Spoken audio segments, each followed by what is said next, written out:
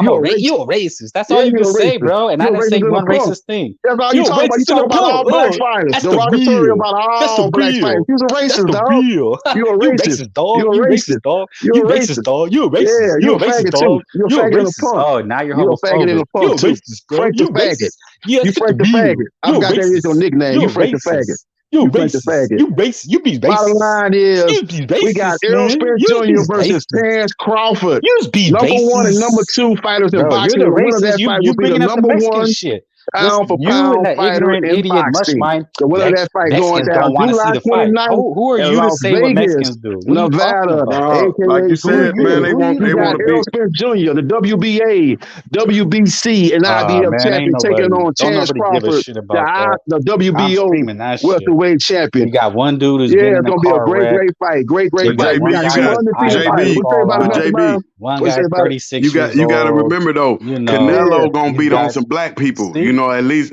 that should Canelo, make that's what what I'm he saying. does. They say Yeah, Yeah, he want to yeah. fight whoop up on the African black people. So Americans. Yeah, too, man, get his like you numbers said, up. so he You know what need I'm to stay saying? away from Hey, just keep on whoop up on the black folk. they know who support Yeah, he boxing. knew he had to come over That's to the all. PBC Al to get his Heyman, numbers up, man, because PBC. he's doing piss poor numbers over there on the Nah, zone. how a Fighting million is Bilbo piss and poor? fighting John Are you Ryder and stupid? fighting Old Man River, Dude, Triple he G. did Them numbers was 400,000 horrible. with Thomas The Ryder. zone That's took a bath insane, on bro. all three of those Ain't fights nobody else. for No, he Canelo didn't. What are you Alvarez. Them fights talking about? didn't They gave generate him the no money. revenue.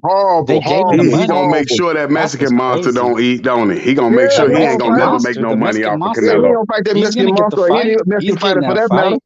He He's He told getting. you ain't gonna this let in the him get them audio. millions of dollars fighting He him, ain't is fight he? What are you Benavidez. talking He ain't about? fight Morrell. So He you ain't know fight for no a Mexican fact. You know fighters. for a fact.